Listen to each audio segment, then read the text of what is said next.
والحمدللہ والصلاۃ والسلام علی رسول اللہ۔ السلام علیکم ناظرین، آپ کا میزبان خاور عظیم قادری آپ کی خدمت میں حاضر ہے۔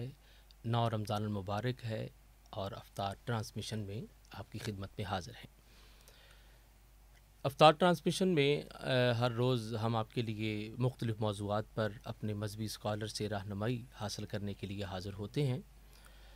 تو آج جس خاص موضوع پر ہم گفتگو کرنے جا رہے ہیں، اس موضوع پر گفتگو اس درجہ ضروری ہے کہ اس پر جتنا کلام کیا جائے، جتنی گفتگو کی جائے وہ بہتر ہے، کیونکہ بحیثیت ایک مسلمان ہمیں آگاہ ہونا چاہیے کہ ہمارا اسلام ہم سے کیا تقاضا کرتا ہے۔ کیا ہماری زندگی ہمارے مذہب، ہمارے دین، ہمارے اسلام کے مخالف تو نہیں؟ اگر ایسا ہے تو پھر ہمارا انجام کیا ہوگا؟ تو زیادہ آگاہی جو ہے وہ حاصل ہونی چاہیے کہ ہمارا اسلام ہم سے کیا تقاضا کرتا ہے، ہمارا طرز زندگی کیسا ہے، ہمارے رسم و رواج جو رائج ہیں اس حوالے سے اسلام ہماری کیا رہنمائی کرتا ہے۔ رسم و رواج، چونکہ رسم ایک عادت، اور عادت اچھی بھی ہوتی ہے اور عادات بری بھی ہوتی ہیں، اور ان کا رائج ہونا جو ہے یہ رسم و رواج کا ایک حوالہ بن جاتا ہے۔ سب سے پہلی بات تو یہ ہے کہ کونین کے سلطان، نبیوں کے امام، کائنات کے نجات دہندہ جناب محمد مصطفیٰ صلی اللہ علیہ وآلہ وسلم کے طفیل اور برکت سے جو ہمیں دین ملا، حتی الامکان کوشش یہ ہو کہ اسی کو اپنے وجود پر نفوذ کو نافذ کیا جائے، کیونکہ حضور علیہ الصلوۃ والسلام کی طرز زندگی بہترین نمونہ ہے۔ پھر اپنے علاقائی تمدن کے اعتبار سے اور اپنے خاندانی اعتبار سے جو رسوم جو ہے وہ رائج ہو چکی ہیں، چونکہ پاکستان اور ہندوستان جب ایک مشترکہ خطہ تھا اور اس میں کئی ایسے معاملات تھے جو ہندوازم کے حوالے سے جو ہے وہ آج بھی ہمارے خاندانوں میں نظر آتے ہیں، وہ رسوم آج بھی ہمارے خاندانوں میں جو ہے وہ قائم ہے اور رائج ہیں۔ تو اس حوالے سے دیکھنا یہ چاہیے رسوم و رواج کے حوالے سے، کیا یہ رسوم و رواج اسلام اور دین کے خلاف تو نہیں جا رہی؟ اور کئی معاملات ایسے رسوم و رواج کے حوالے سے ہمیں نظر آتے ہیں کہ جس میں اصل دین نظر ہی نہیں آتا، اور کئی معاملات ایسے ہیں رسم و رواج کے حوالے سے کہ وہ تصادم کی شکل میں نظر آتا ہے۔ تو پھر رسوم و رواج کے حوالے سے اس چیز کی اشد ضرورت ہے کہ اسے دیکھا جائے کہ کیا یہ دین فطرت کے خلاف تو نہیں۔ اگر اچھی بات ہے، اچھا عمل ہے، اور وہ اپنے علاقائی تمدن کے اعتبار سے، اپنی تہذیب کے حوالے سے وہ رسم و رواج رائج ہے اور اس میں کوئی قباحت نہیں، اور اس پر دین اسلام کے حوالے سے کوئی حد مقرر نہیں ہوتی، تو پھر ایسے عمل کے حوالے سے میں نے یہ دیکھا ہے کہ حضرات علماء کرام نے اجازت بھی دی ہے، لیکن وقت گزرنے کے ساتھ ساتھ اس میں اتنی تبدیلیاں رونما ہوئی کہ اب وہ رسم جو ہے جو فی نفس ہی جو جس کی اجازت دی گئی تھی اس میں بگاڑ اتنا پیدا ہو چکا ہے کہ وہ بھی اسلام اور دین کے مقابل نظر آتی ہے۔ اگر اس سے روکا جائے تو پھر ایک جھگڑے اور لڑائی کا جو ہے وہ ماحول جو ہے وہ سامنے دیکھنے کو ملتا ہے۔ آج ہماری کوشش ہوگی کہ رسم و رواج کے حوالے سے اپنے ناظرین کو بتائیں کہ اسلام اور دین نے اور سیرت رسول صلی اللہ علیہ وآلہ وسلم نے اس حوالے سے کیا ہماری رہنمائی کی ہے، اور اپنے معزز ناظرین سے گزارش کروں گا کہ آپ ہمارے اس پروگرام کو دیکھتے رہیے، اور اس پروگرام کے ذریعے سے ہماری یہ کوشش ہوگی کہ ہم آپ کے اذہان اور آپ کے دلوں کو رسم و رواج کے حوالے سے دین کی جو فکر ہے وہ پہنچانے کا شرف حاصل کر سکے۔ آج افطار ٹرانسمیشن میں ہمارے مہمان پہلے بھی آپ انہیں دیکھتے اور سنتے رہتے ہیں، علمیت کے حوالے سے ایک انتہائی محترم اور بڑی بلند قامت شخصیت ہیں، اور دین پر بڑی گہری نظر ہے، اور تعلیمات اسلامیہ میں حضرت کا خوبصورت جو ہے وہ خدمات کا ایک جو ہے وہ پہرے ذخار کی حیثیت سے جو ہے وہ مقام ہے۔ اور آج کے اسٹوڈیو میں، آج کے اس پروگرام میں ہمارے معزز مہمان جناب ڈاکٹر حافظ ذوالفقار علی صاحب تشریف فرمائیں۔ حضرت آپ کو خوش آمدید کہتے ہیں۔ چونکہ آج ہمارا عنوان رسم و رواج کے حوالے سے ہے، تو اولاً یہ بتائیے کہ رسم و رواج ہوتے کیا ہیں؟ بسم اللہ الرحمن الرحیم۔ بہت شکریہ، آپ نے ایک اہم معاشرتی موضوع جو ہے وہ آج کی گفتگو کے لیے منتخب کیا۔ جی،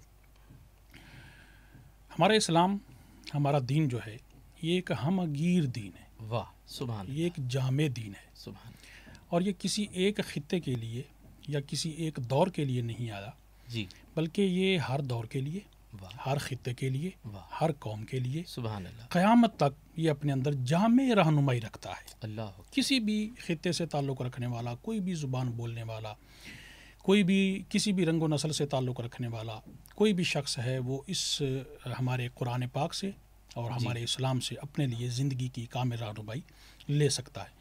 تو ہمارا دین جو ہے یہ اپنے اندر جامعیت اور ہمگیریت کی صفات کا حامل ہے۔ سبحان پہلی اللہ۔ بات تو یہ ہے۔ جی دوسری بات اب یہ ہے کہ رسوم و رواج کیا ہوتے ہیں۔ جی کسی بھی معاشرے کا صدیوں کا جو ایک تجربہ ہوتا ہے، ٹھیک معمولات جو سماجی ہوتے ہیں، صحیح وہ ایک وقت آتا ہے کہ وہ رسم و رواج کی حیثیت اختیار کر جاتے ہیں ٹھیک ہے اور معاشرہ ان کو اپنا لیتا ہے۔ صحیح اب اس میں کئی چیزیں ہو سکتی ہیں کہ مثلاً رسم و رواج جو ہیں یہ اس معاشرے کی تہذیب کی بھی عکاسی کر رہے ٹھیک ہوتے ہے۔ ہیں۔ رسم و رواج اس معاشرے کے افراد کی ذہنی حالت کی بھی عکاسی کر رہے ہوتے ہیں۔ اس کے علاوہ رسم و رواج جو ہیں یہ قدیم اعتقادات جو ہیں اس معاشرے کے، ان کی بنیاد پر وجود میں آتے ہیں۔ صحیح اور یہ پھر معاشرے کے جتنے بھی سیگمنٹس ہیں، معاشرے کے جتنے بھی حصے ہیں، جی ان پر یہ رسم و رواج جو ہیں یہ اپنا گہرا اثر بھی ڈالتے ہیں۔ اچھا اس کے علاوہ قوموں کے عروج و زوال میں بھی ان کے رسم و رواج جو ہیں ان کا ایک بڑا اہم کردار ہوتا ہے۔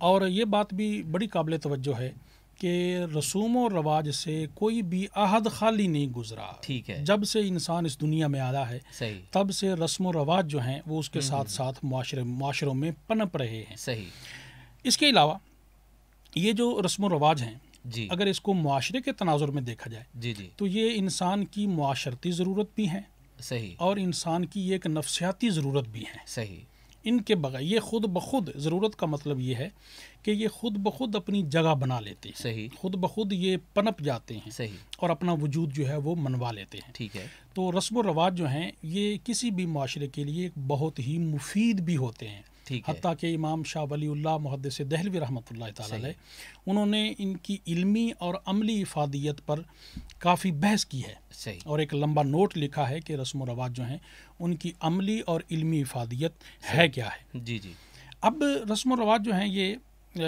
وجود پذیر ہوتے کیسے ہیں ٹھیک ہے یا اس کے اسباب کیا ہیں؟ صحیح عموماً دیکھا گیا ہے جی کہ جو رسوم و رواج ہیں ان کے دو اسباب ہیں۔ ٹھیک ہے ایک تو ہے کہ سماجی دباؤ، اچھا جی معاشرے کے بعض افراد ٹھیک انہوں نے ایک کام کا آغاز کیا صحیح یا اپنی ضرورت کے تحت صحیح کسی پس منظر کے تحت انہوں نے کسی کام کو اختیار کیا یا کیا۔ جی صحیح کچھ لوگوں کو اچھا لگا، انہوں نے ان کو اپنا لیا، کچھ لوگوں اور نے دیکھا ان کو، انہوں نے پھر وہ پھیلتا اور پھر ایک طویل عرصہ وہ جب پریکٹس میں رہا، اس پر عمل ہوتا رہا تو وہ رسم اور رواج کی حیثیت ٹھیک اختیار کر گیا۔ صحیح دوسری چیز اس میں مذہبی معمولات اور مذہبی جذبات ہیں۔ اچھا اگر کسی معاشرے میں مختلف مذاہب کے لوگ رہتے ہیں تو ایک مذہب والے نے ایک کام کیا، صحیح دوسرے مذہب والوں نے اس کو دیکھا، ٹھیک ہے اب انہوں نے بھی اس میں اس کو اپنا لیا۔ اب اس کے صحیح۔ پیچھے کون سی وجوہات ہیں کیوں اپنایا، ان کو اچھا لگا یا ان کا اس میں کوئی مفاد تھا ٹھیک ہے یا کسی بھی حوالے سے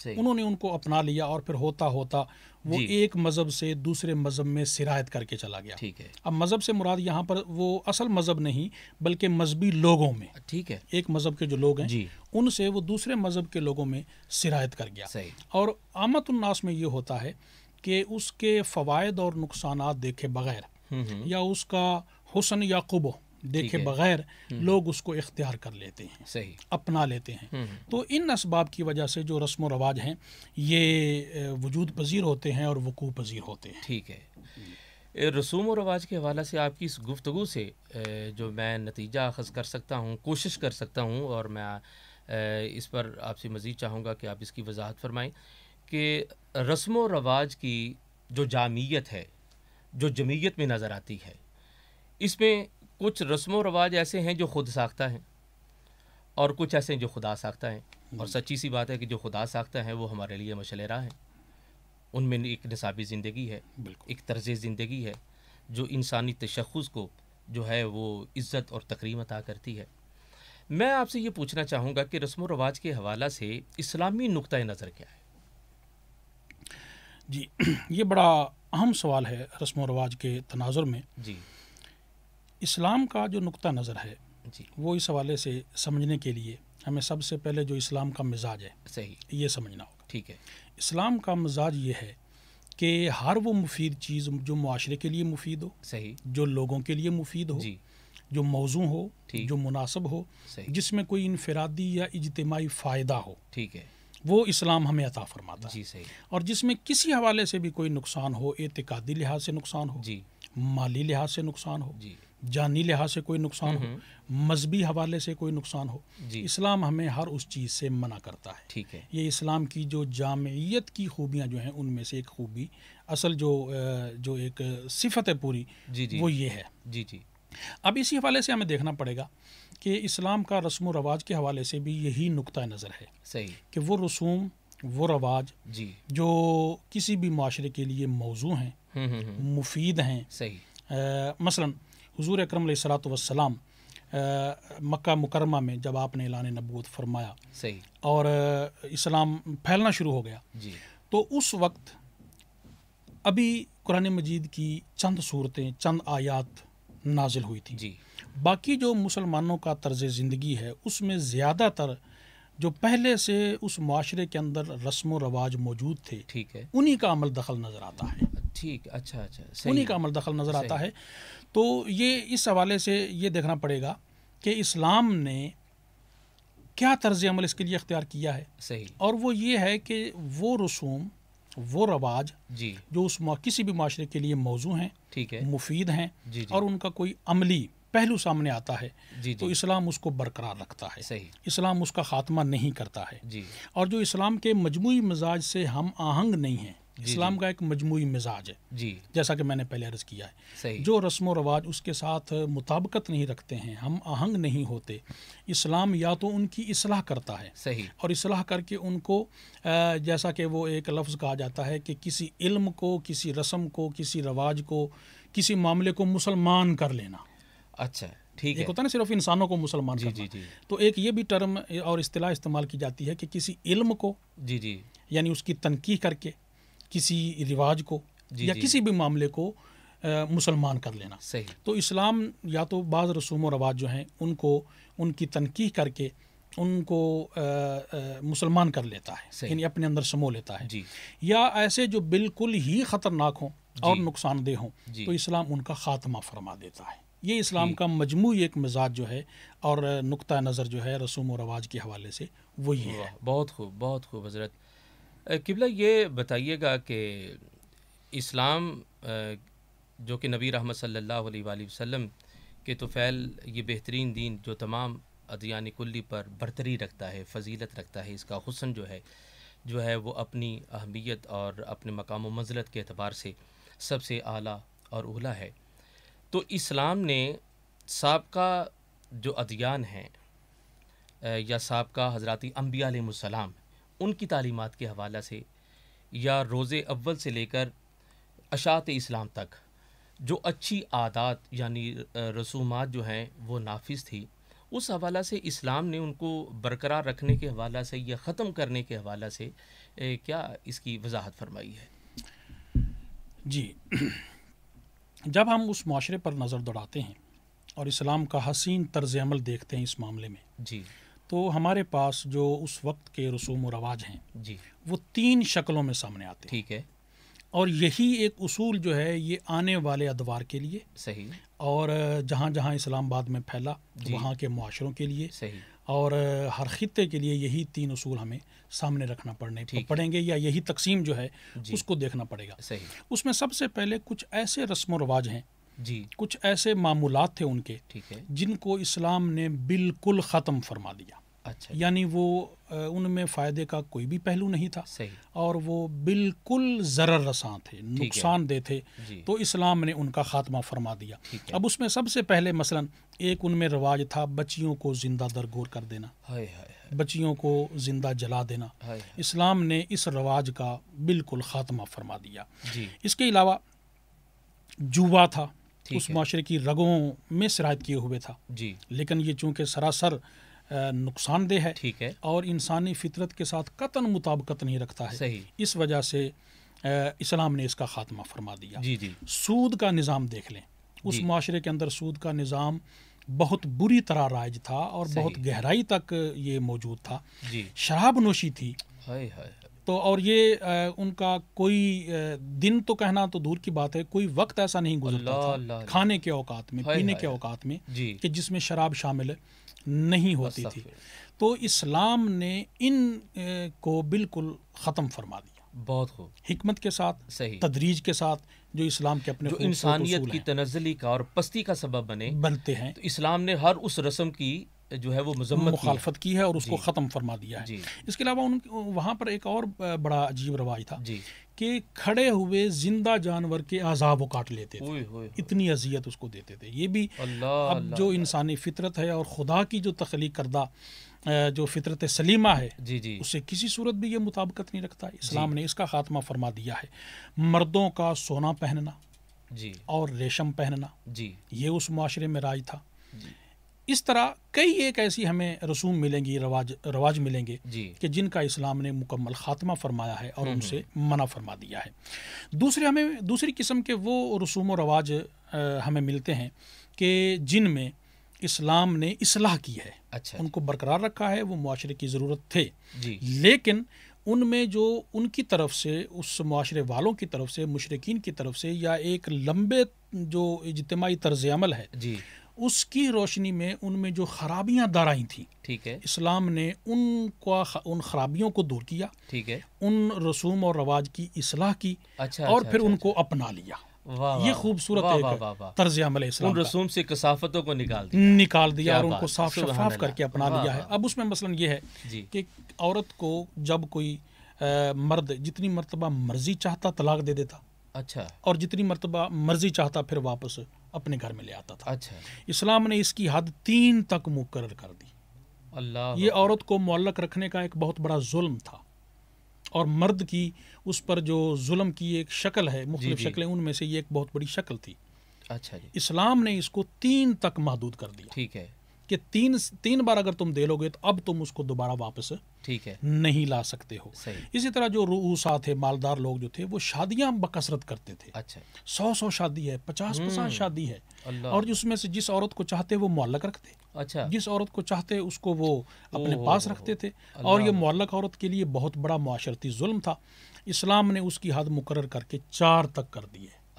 ایک وقت میں ایک آدمی جو ہے وہ 4 سے زیادہ کا استحصال نہیں ہونے دیا۔ اور یہ جو وہاں پر غلط رسم تھی، ایک جو رواج تھا، اس کو اسلام نے اس کا خاتمہ فرما دیا۔ اس کے علاوہ حج کے معمولات دیکھ لیں۔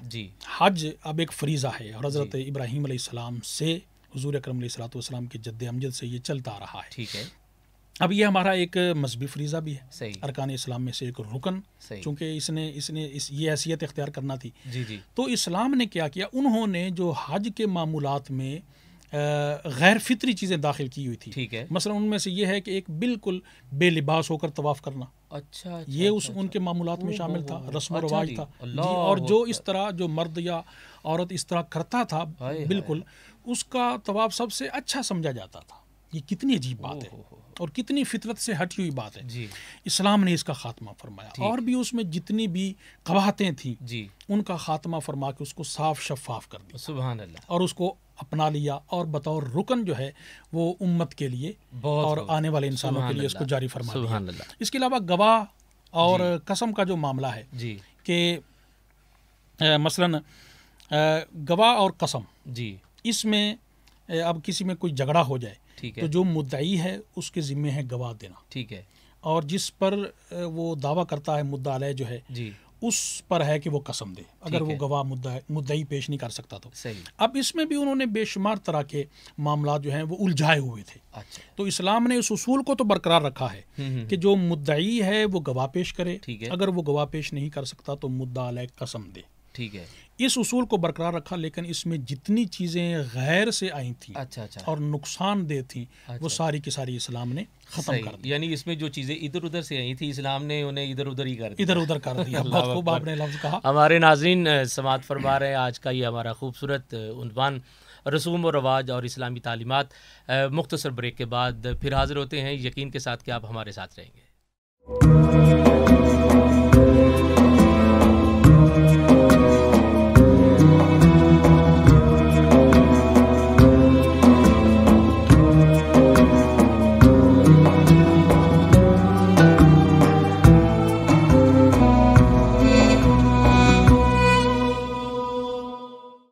ناظرین، آپ کو ایک بار پھر خوش آمدید کہتے ہیں۔ 9 رمضان المبارک کی یہ افطار ٹرانسمیشن ہے 9 چینل، اور خوبصورت اسٹوڈیو میں خوبصورت شخصیات ہمارے درمیان موجود ہیں، اور وقفہ سے قبل بات ہو رہی تھی کہ وہ کون سی رسومات ہیں کہ جس کی اسلام نے مذمت فرمائی ہے۔ میں چاہوں گا کہ حضرت یہ بھی بتا دیں کہ وہ کون سی رسومات ہیں کہ جنہیں اسلام نے برقرار رکھا ہے۔ جی بالکل۔ اب یہ تیسری قسم ان رسومات کی بن جاتی ہے کہ جن کو اسلام نے بعینہ ہی برقرار رکھا ہے۔ اچھا، اب اس میں یہ ہے کہ مثلا جب حضور اکرم علیہ الصلوۃ والسلام مدینہ منورہ تشریف لائے جی، تو وہاں پر آپ نے دیکھا کہ قیمت پہلے ادا کر کے ٹھیک ہے، آرڈر دے دیا جاتا ہے، اچھا جی، اور چیز بن کے اچھا بعد میں گاہک کے پاس پہنچتی ہے۔ اچھا اب یہ مکہ کے رواج کے خلاف تھا، اچھا اور ویسے بھی دین کا ایک اصول ہے کہ جو چیز سامنے موجود نہیں ہے اس کی بے ہو ہی نہیں سکتی۔ اچھا صحیح، یہ ایک فقہ کا ٹھیک بہت ہو بڑا گیا، مسئلہ ہے۔ صحیح، جو چیز سامنے موجود نہیں ہے جی جی، اس کی بے نہیں ہو اس کا سکتی، تعین قبل از وقت نہیں ہو سکتا، خرید و فروخت اس کی ہو ہی نہیں صحیح ہے، سکتی۔ ٹھیک ہے، لیکن جب اہل مدینہ کا تعامل حضور اکرم علیہ الصلوۃ والسلام نے دیکھا جی تو آپ نے اس کو جائز قرار دے دی، ٹھیک ہے، آپ نے اس کو برقرار رکھا ہوں، کہ جس معاشرے کے اندر اور جس شہر کے اندر ایسا ہوتا ہو اور اس میں گاہک کا کسی قسم کا نقصان نہ ہو، ٹھیک ہے، تو اس کو حضور اکرم علیہ الصلوۃ والسلام نے برقرار رکھا۔ اچھا، ایک مثال چھوٹی سی میں اور پیش کر دیتا ہوں جی کہ جب حضور اکرم علیہ الصلوۃ والسلام مدینہ منورہ تشریف لائے تو آپ نے وہاں پر دیکھا کہ وہ کھجوروں کی پیوند کاری کرتے ہیں۔ اچھا جی، پیوند کاری اس طرح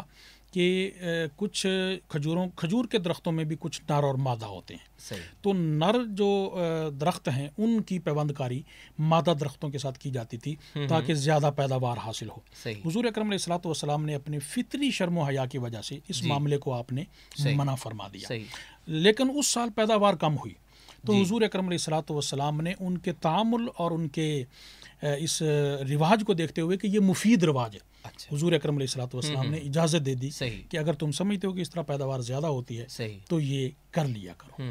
تو یہ اس قسم کی جتنی بھی مفید رسوم ہیں، مثلا گھڑ سواری ہے، اچھا، یہ اس معاشرے کا ایک اہم جو ہے وہ حصہ تھا۔ ٹھیک ہے، حضور اکرم نیزہ بازی اور جتنے بھی صحیح، مفید چیزیں ہیں حضور اکرم علیہ الصلوۃ والسلام نے سب کو برقرار رکھا ہے۔ واہ، صحیح۔ حضرت ہر قدم پر اسلام ہماری رہنمائی کر رہا ہے، اور شاہی اسلام کے طفیل اور برکت سے ہمیں جو خوبصورت دین ملا ہے دین فطرت ہے، اور چونکہ ہمارے معمولات زندگی کچھ ایسے ہیں اور ان میں رسوم اور رواج کچھ ایسے رائج ہو چکے ہیں کہ جن میں آج حد فاصل قائم کرنا قدر مشکل ہو چکا ہے۔ کچھ ایسے معاملات بھی ہیں جو اصل دین سے دور ہیں لیکن انہیں دین کا حصہ تصور کیا جا رہا ہے۔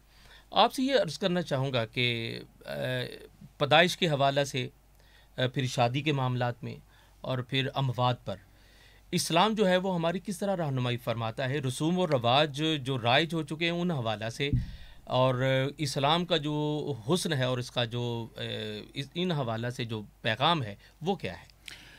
یہ بہت اچھی آپ نے اس کی تقسیم کر دی ہے۔ جی، عموماً کسی معاشرے کے رسوم و رواج جو ہیں وہ زیادہ تر انہی 3 مواقع پہ جی، زیادہ سامنے آتے ہیں، جی، پیدائش کے موقع پر، جی، شادی کے موقع پر، ٹھیک، اور کسی کی موت واقع ہو جانے کے جی، موقع پر۔